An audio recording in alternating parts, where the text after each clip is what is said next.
you guys, time for another Flickers of Fear. This is one of the reviews that I've been looking forward to the longest because this is one of my favorite horror movies of all time. This is The Haunting from 1963. I've written extensively about this movie. I've written extensively about the book by Shirley Jackson, which is also awesome. Obviously, a lot of people are very, very familiar with the Netflix series, The Haunting of Hill House, which is loosely based on Shirley Jackson's book. Obviously expands on the story a lot, and, a lot of liberties were taken with it. It's an awesome series, I'm not saying that, but this is actually more of a straightforward adaptation of the book itself. And if you haven't seen it, you totally should, because especially if you're into kind of like foundational horror films, if you're into haunted house stuff, this is definitely one that you need to see, because I feel like a lot of later haunted house stories, especially kind of your slow burn ones from the 1970s, were big time influenced by not only the novel, which I believe came out in 1959, but also this movie, which came out in 1963. So this was directed by Robert Wise, who just prior to this had done West Side Story, and just after this did Sound of Music. So he was kind of known for he was a musicals guy, but he also did, I think he did The Day the Earth Stood Still. He did like other things, so he did some sci-fi as well. Honestly, of all the films of his that I've seen, he's made like a shit ton of like really iconic ones, but this one is easily my favorite. I mean, this one and The Innocents are probably my favorite 60s horror films, and I just love the whole entire atmosphere of this. Is just so fucking great. Like the cinematography, it's the sound design, everything about this is so good. And this is a movie that, like I said, if you're real into like haunted house stuff and you don't like some of the oversaturated, like, ooh, ghosty kind of CGI fests that they had, not so much nowadays, because I feel like movies like this more are coming back now, but in the 90s and 2000s, we had all these kind of like crazy CGI ghost movies. I just kind of feel like if you really want to see an example of making a scary movie without really showing anything, this is the thing that this is the movie that I always point out, because there are some special effects in this, but nothing, like you never see any ghosts, you never really see anything that's terrifying, but the way that it's shot, the sound design, the reactions of the characters, just everything about it is just kind of askew, and it's just calculated to,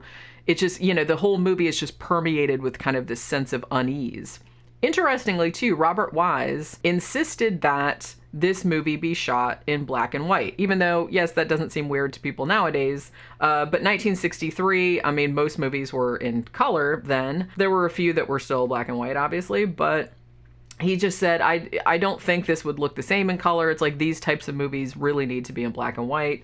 So, he did film it in black and white, and, it really does lend something to like a kind of, I don't know, like a weird timelessness to it, I guess, because like I said, the cinematography is just this beautiful, luminous looking cinematography, and it's just like so great. I think it was even like in this contract that this movie never be colorized, because like in the 90s, I feel like, was it the 90s, where I think it was Ted Turner, where they were colorizing like all these old movies, and they never looked all that good. I don't know why they bothered, but I mean, Robert Wise was basically put in his contract. He's like, never ever colorize this movie. It's not allowed. And thank Christ for that, because I just don't think, and I'm not saying it would still be a good movie, I just don't think it would be as effective. And I think I said that, we were talking about Carnival of Souls the other day, and I had watched a colorized version of that. And it's still a good movie. I love Carnival of Souls, but something about it being in black and white just is so much better. And I just kind of feel like the same thing would have happened if somebody would have colorized this. It's still a great movie, but it would have lost some of its allure, I think. So basically, this follows the plot of Shirley Jackson's novel pretty closely. And like I said, this is essentially a haunted house novel, but it's also like a psychological horror novel. And that was one of the things that I always really liked. I mean, this is easily, the Shirley Jackson book is easily my favorite haunted house novel of all time. And like I said, this is easily my favorite haunted house movie of all time. You're never really entirely sure.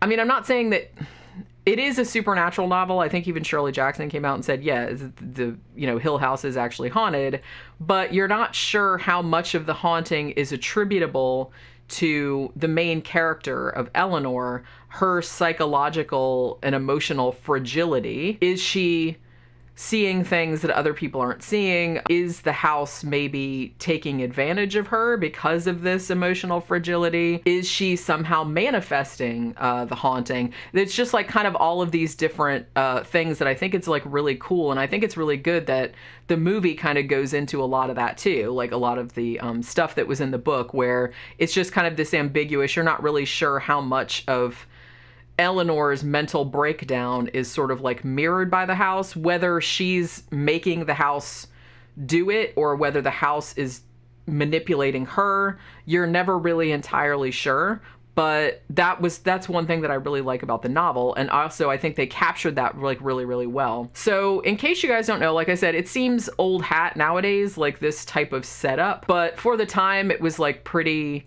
a lot of haunted house movies that came later owe a big debt to this movie. So basically you have a guy who's like a parapsychologist, anthropologist type guy named Dr. Markway, John Markway. And he has been wanting to look for, he's skeptical, like in a scientist type of way, but he's also wants to look into, the paranormal, wants evidence of the afterlife. And he has decided that the best way to do this is to do a several-day investigation at this place called Hill House.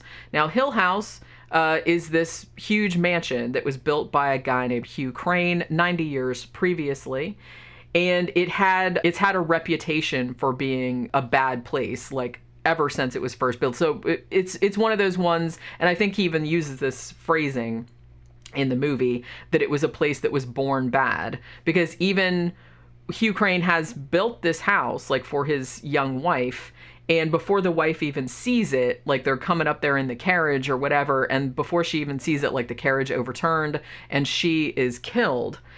And then, there's kind of like a voiceover at the beginning of the movie where Dr. Markway is kind of like talking about the history of the house and all the tragedies that happened there.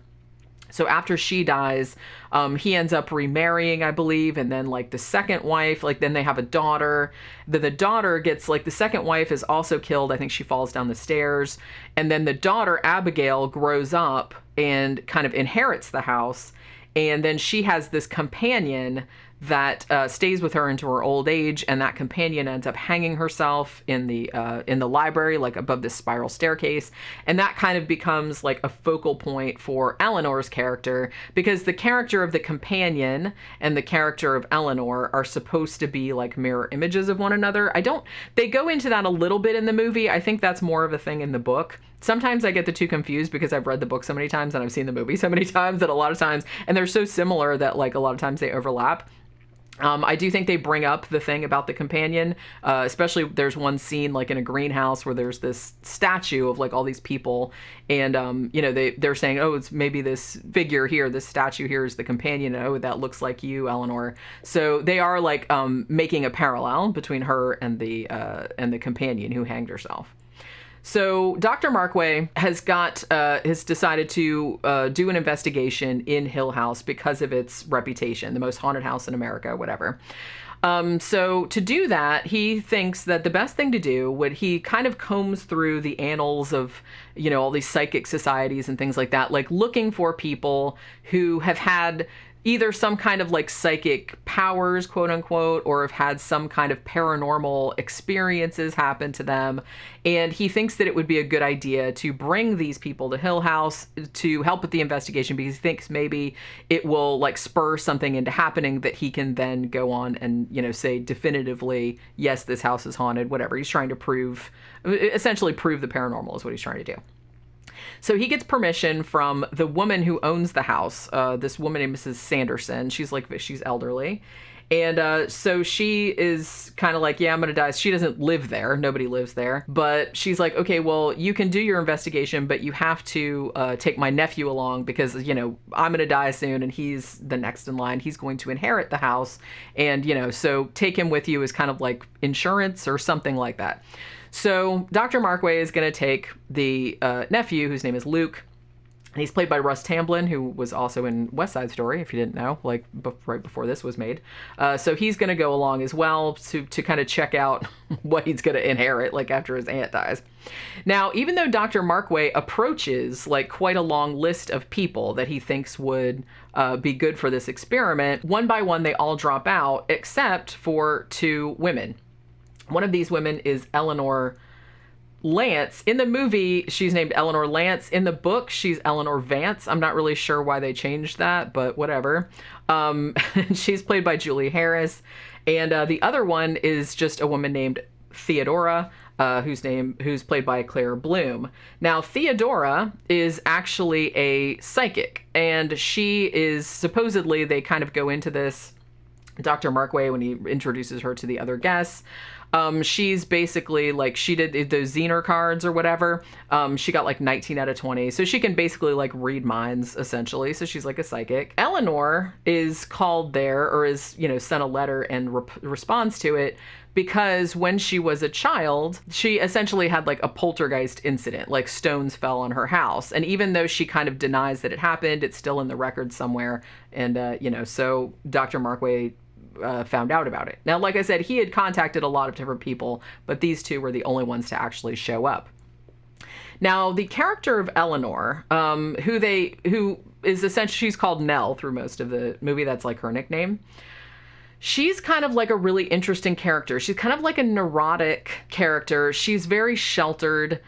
She spent most of her adult life, if not all of her adult life, caring for her invalid mother. So she's never really had a life of her own because she's just essentially been a caretaker and she couldn't really leave or like go out and do anything. Now, her mother has died 2 months prior to the events of the movie, and she's kind of like sleeping on the couch in her sister and brother-in-law's house. And interestingly, even though she pays rent, and even though she paid for half of their car, they treat her as though she's a child. Now, maybe some of that could be like understandable because, yeah, she hasn't really been out in the world. She's just spent years and years like taking care of their mother and hasn't really gone anyplace. But she is an adult, and the fact that they, she paid for half of the car and they're just like, no, you can't take it. And she has to like sit there and practically beg them to let her go to this, to Hill House for this, thing. And they just don't want to let her go. They just treat her like she's a child, even though her sister, I'm not sure if her sister's supposed to be older. I think in the book she was older, but in the movie, the actress playing her looks the same age or maybe even a little bit younger. So it just comes off as just kind of like these 2 just like, no, you just have to stay here and sleep on the couch of this house. So Eleanor's not at a good place in her life. And they pretty much hint from the very beginning, because a lot of the movie is done like in her voiceover and stuff, that she's not, I don't want to say that she's not entirely there, but like I said, she's very naive. She's very vulnerable. She's just not super, super emotionally stable. She's never really developed an identity of her own. She hasn't really had any profound like personal relationships or anything like that. Like she's never been married or had a boyfriend or everything. She's just cared for her mother pretty much her whole entire adult life. So as I said, she's very, very sheltered. And not surprisingly, that is not super like emotionally healthy. So when she gets summoned to go to Hill House, it's almost kind of like this big, this big revelation. It's like, oh, hey, I can have a life of my own. I can be independent. I can go there. They're expecting me. I can belong somewhere, because I kind of feel like that's one of the main things, one of the main thrusts of her character. And one of the things that causes all these problems when she actually gets to Hill House is that she never felt like she belonged anywhere. Like she didn't feel like she belonged in the world. So the fact that somebody actually like contacted her and was like, hey, we want you to come do this thing, she kind of felt a sense of belonging for the first time in her life, and she didn't really want to let that go. So essentially she ends up, I want to say she steals the car. But she did pay for half of it, so I don't know why they wouldn't just let her have it. But her sister and the husband are just kind of like, no, you can't have it. But so she just takes it, like, without their knowledge, and drives up to Hill House. So she's, like, the first one to get there. So, as I said, so they all kind of come to the house. She's the first one to get there. She meets the creepy, the groundskeeper guy, Dudley, and then Mrs. Dudley, who's, like, the housekeeper. Mrs. Dudley, she has, like, a great, I can't remember the name of the actress that plays her, but she just has this kind of great when all the guests get there, she kind of has this like spooky spiel. She's like, you know, like in later horror movies, like in Friday the 13th, they have the dude that comes in and is like, you're doomed. It's like she has that kind of role. It's not as over the top as that, but she has this like prepared spiel that she says to each one of them, like as they show up. It's like, you know, no one lives any nearer than town. No one will come any closer than that. You know, so she has all these other, no one will hear you if you need help. And so she just like says the same thing to all of them, and she's like super creepy. And it's like, it's funny. They kind of like, I don't want to say they make like a little bit of a joke about it, but when Theodora's character gets there, she does kind of like make a little bit of joke about it. And so it's just kind of like funny, but also kind of unsettling. I don't know. It's like hard to say. So one by one, all of them kind of show up, and they, you know, kind of get to know one another. There's actually, interestingly, there's kind of like a strange dynamic, you know, pretty much from the jump, between Nell and Theodora. Now, Nell, like I said, seems like she's very emotionally like fragile. She's very kind of like needy. She wants to belong somewhere. So she really kind of like, you know, Theodora, who they call Theo, is, you know, nice to her. And so she's kind of like, oh, we're going to be best friends forever, all this other kind of stuff. So she like jumps right in there. Theo, it's interesting because in the book, she does actually like imply that Theo is a lesbian. I can't remember if it's more outright in the book or the movie. Because the movie, it's they never come right out and say that Theo is a lesbian, but it's very, very strongly implied. And actually, audiences nowadays watching it would have no problem being like, oh, you know, she's a lesbian.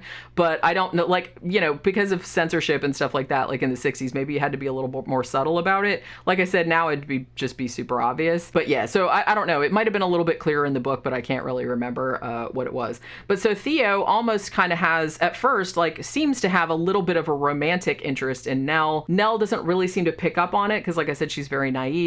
Interestingly, Nell starts kind of having some romantic feelings toward Dr. Markway, who is married, although she doesn't know that until later on. And that is one thing that causes like this kind of like big conflict later on in the movie.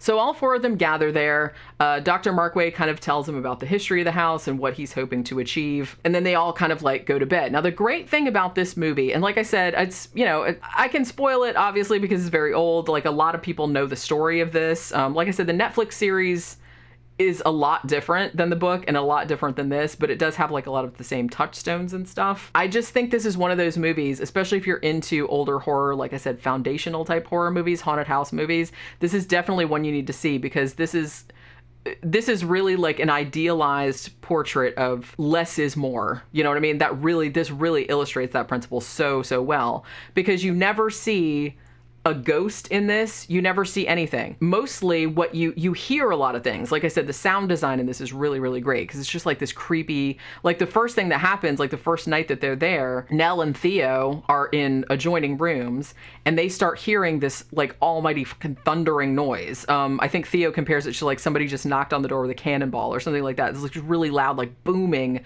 noise, and it's really, really loud, and it seems like it's moving like down the halls, and then it kind of like rattles the doorknob and they're just like freaking out and all this other kind of stuff. But then when they meet back up later on, there's like, you know, when they meet back up with Dr. Markway and Luke later on, they're like, didn't you guys hear that? It was like so fucking loud. It sounded like fucking bombs and stuff. And they were like, no, we found this, there was this dog inside the house and we followed it out to the garden. So obviously, even from the beginning, Hill House is like trying to separate them. So it's mostly that kind of stuff where they can just hear things. Also, from pretty early on in the film, you can tell that either Eleanor has decided that Hill House is her place, is home to her, has been calling her. This is the place she's been looking for, where she's going to belong her entire life. So the fact that she has that feeling, maybe, if Hill House is actually haunted, which it probably is, maybe the house is using that aspect of her personality in order to manipulate her into getting what it wants. It seems like that's kind of what the movie is saying, because pretty early on, the house seems to target Eleanor in particular, because I think just the second day they're there, there's like somebody has written in chalk on the wall, like really big, Eleanor, it says, "Help Eleanor come home." Kind of are like accusing each other of it. and stuff. Theo even accuses Nell. It's like, well, did you do that just to get attention? That kind of stuff. So there's kind of all this ambiguity about whether Nell is doing this stuff for attention, which I don't think she is, but I think that her vulnerability, I almost want to say it's narcissism. It's not her self-absorption, I guess, is making her a target of the house in particular, because the house is targeting her vulnerability, and her vulnerability being she feels like she doesn't belong anywhere. And this is the first place where, people have actually like been wanting to hang out with her and talk to her. And this seemed like the first place where she was home. You know what I mean? It's like she even like thinks things, because like I said, a lot of this is in voiceover, but like when Mrs. Dudley like shows her to her room, she calls it my very own room. Later on, like when shit starts to go even more sideways and Dr. Markway, thinks maybe we're all in danger, so he wants to put Nell and Theo in the same room, she gets really upset about it because she's like, hey, that's my room. She doesn't want someone else invading it, even though her and Theo had been kind of getting along. So the fact that the house is like targeting her is kind of like one of the best things about this movie. I think it's just kind of like her weaknesses. Like it's almost like the house like exploiting her weaknesses and targeting her in particular because it knows she's the weakest one. One of the best scenes in this too, and like I said, you don't really see anything, but some of the best scenes in this are Nell like waking up in the middle of the night and just seeing like these shadows on the wall, and it's just kind of like hearing these creepy noises, like sounding like a little girl laughing, but then sounding like a little girl like kind of being hurt. And her like freaking out about it. And then she thinks that she's holding Theo's hand all this time. Like Theo is like holding her hand because it's dark and stuff like that. And then her waking up and it's not Theo. And she's just like hanging there with her hand like that, being like something was holding her hand and she didn't know what it was. But it's just kind of like shit like that. Like the creepiest thing, one of the creepiest things too, is like when they're all down in the lounge or whatever it is, and they hear that horrible booming again, and then there's just this great shot where just the door to the place just starts like bowing like outward like that, like it's breathing or something like that. It's just such a great visual, and it's just like so simple, but it's just really creepy. You know what I mean? It's just like a creepy movie. So at some point, after all this like shenanigans have been going on, Dr. Markway has started to suspect that maybe this isn't the best place for Eleanor because, as I said, she's very vulnerable. She's had a couple of things where she almost like fell off a balcony and, things like that, because she's like, oh, this house, you got to watch it every minute, she says, because it's kind of, and so he starts to suspect that probably she's in danger and probably she should leave, at which point she gets very upset because, like I said, she's kind of gotten to this fucked up point where she thinks that this is her place now, that she belongs here and she doesn't want to leave because she kind of feels like, oh, they're rejecting her. You know what I mean? She's very, like I said, she's very emotionally, she's a little bit infantile kind of. That's maybe like a little bit of an exaggeration, but she just kind of feels like, Dr. Markway is not telling her to leave because he thinks she sucks. He's telling her to leave because he thinks that she's in danger because this house is targeting her vulnerabilities, and she doesn't seem to be entirely aware of that. And he doesn't want her to get hurt. But in her mind, oh, you guys are rejecting me, but this is my place. I belong here, so you can't make me leave, which ends up ending very badly. Another thing that spurs onto the thing is, like, near the end of the movie, Dr. Markway's wife, Grace, arrives, who's played by the same woman that played Moneypenny in most of the early Sean Connery James Bond movies. So there's that. I can't remember what the actress name is, but I'm sure someone in the comments will remind me what it is. But so Grace shows up, and she's just like, what are you even doing here? Like, she's very skeptical. And she's kind of like, I heard, like, you were having problems up here, so I'm going to, like, come and, like, sort some shit out. So she gets there. And like I said, Nell had kind of started to develop feelings for Dr. Markway and thought that he was developing, romantic feelings toward her as well, even though he was just mostly like kind of paternalistic, avuncular. He just was more concerned about her like as a person, not so much, but she kind of misinterpreted that because she's sort of naive. So she didn't even know he was married. So when his wife turns up, she gets like super upset because she's kind of like, oh, that's why you want me to leave now. Now this woman is replacing me, like taking my place in the house. Now, even though, so Grace is like super skeptical, like I said, but so she's like, well, where's like the most haunted place in the house?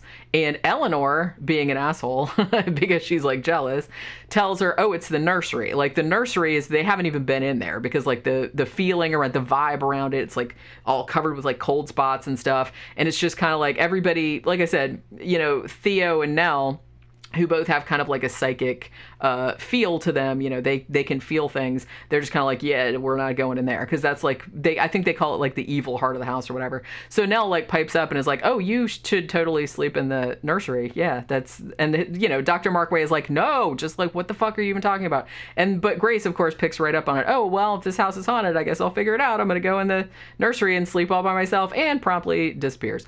So, so not so much. But yeah, so as it goes on, like I said, there comes like a really intense scene too, where Nell is essentially, like I said, it's almost kind of like the house is like possessing her, or, you know, she's almost, like I said, they're kind of making a parallel between her and the companion, because the companion who hanged herself in the house earlier was also a caretaker for an elderly woman, just as Nell had been with her mother, and, you know, didn't really have much life of her own. So they're kind of like trying to draw a parallel. So there's one point toward the end of the movie where Eleanor is climbing up this, you know, rickety ass staircase in the library, almost as though she's going to repeat, you know, the companion's actions, like she's going to hang herself from there. But she is actually rescued by Dr. Markway in this really like tense sequence where it looks like the staircase is gonna like fall off the wall or whatever. And at that point, she actually like looks up, and there's not a lot of jump scares in this movie, but there's like a really great jump scare where, you know, she's up at the top of the spiral staircase, and she looks up and there's a trap door, and then suddenly Grace is up there like looking all fucked up. And like I said, she's been missing for several hours. They've been looking through the house for her and everything, and she just like kind of pops out like and she didn't know where she was, and so there's all this other kind of stuff. So at this point, they're kind of like, okay, Dr. Markway and everybody else agrees. It's like, look, Nell really has to leave. She's starting to lose her marbles. You know, we don't want to be responsible if she gets hurt, because like I said, she was climbing up on this fucking staircase. She could have fallen. She could have committed suicide, like I said, like the companion did. So they're like, okay, well, just no more like arguing. You are leaving. And she, of course, you know, vociferously does not want to leave. This is my place. You know, why is Grace taking my place and stuff? And they're just like, look, chill. We'll find Grace. She's in the house somewhere. Just get in your car and get the fuck out of here, because this house is not good for you. You know what I mean? You're gonna get killed, basically. So it ends up, like I said, I don't feel bad. Like I could feel bad about spoiling it. I don't feel bad about spoiling it, because this movie is like super old, and like I said, the book is also really old, and I think most people know how this ends. Essentially, Eleanor ends up not leaving Hill House because it's left ambiguous at the end, but as she's leaving the grounds in her car, either the ghosts of the house take over and like kind of steer it, because it kind of looks like she's like, what are you doing, like she's fighting with the wheel. But then later, like after like the car crashes into a tree and kills her, and then when, you know, all the rest of the Ghostbusters like come down there and, you know, look at it, Luke says it looks like she deliberately drove into that tree. And so now the implication being that now Nell is also dead and will remain in Hill House just the way she wanted to. I think they might bring this up in the movie, but I think in the book there's like a big thing where like it's a part of a poem or song or something like that Nell like keeps repeating to herself, journeys end in lovers meeting. And so she essentially thinks that Hill House belongs to her and that she doesn't want to leave it ever. So the fact that it ends that way, but it's almost kind of like the house manipulated her into thinking that so she would kill herself so that she would stay there. It's almost like the house is kind of like gathering souls into itself. So it's almost kind of like a hungry house, what they would call it, like in The Shining or something like that, where it's trying to like gather souls to itself, like to make itself stronger. So I kind of feel like it's that. And honestly, like Stephen King has even said that The Shining was partially based on, you know, or inspired by The Haunting of Hill House, as was his later book, Rose Red, which actually I think was initially supposed to be another, like a remake of The Haunting of Hill House, or The Haunting, in the 90s or 80s or 90s. And he had written a screenplay for it, but they never ended up making it back then. So I think that later he turned that into Rose Red, which is kind of like The Haunting, but not. Like he changed it a lot. Now, let's talk a little bit about... They did do a remake of this movie in 1999 with Liam Neeson and Lily Taylor and Catherine Zeta-Jones and Owen Wilson. And oh boy, does it suck. It is so bad. I remember going to see it in the theater because I was I was just so apprehensive about seeing it because I'm like, man, The Haunting from 1963, it's so great. It's just such a great movie. You know, and it's like, are they going to fuck this up? Oh yeah, they fucked it up big time. So it was directed by Jan de Bont, and basically it changed. It's weird because they changed like the whole story. They didn't change the whole story. It's still like essentially the same story, but they changed like the motivation behind it. But it's like in the original movie and in the original book, you know, this is a group of like essentially paranormal investigators. They're coming to like, you know, investigate the haunting and see if this place is haunted. You know, he's a parapsychologist or whatever. In the remake, they made it so that Liam Neeson, who they changed his name to Marrow or something like that, and instead of Markway, whatever. He was like he said he was doing a sleep study and had all these people that were like insomniacs, and he brought them to this like horribly like haunted house, but really he was studying fear. I was like, I don't know. It didn't make any sense. Like, why the fuck would that happen? I don't know. But the dumb thing about the remake is that even though the inside of the house looks like super cool and everything, they basically took everything that was awesome about the original movie and about the original book, as in less is more. Like, we don't show anything, but it's still fucking scary. And it just was this explosion of CGI bullshit. I mean, there was just like, there was like a bed that turned into a big spider. There was just like, there was that whole thing of like, you know, curtains blowing and like turning into big faces and shit. Like, it was just ridiculous. It was just so, I just feel like, you know, the late 90s to the early 2000s, I just feel like there were so many horror movies that came out. There were just these big CGI suck fests. And this is just kind of like one of the worst examples of that. I just remember, even back in 1999 when I saw it in the theater, I just remember being so angry because I was like, did you not get like the whole point of the original book and the original movie was that it was scary without having to show anything? You show all these ridiculous CGI ghosts running around in people's faces and shit like that. It's not scary. It was just like stupid and over the top, and it was just like so dumb, and I was just like so fucking disappointed in how like lame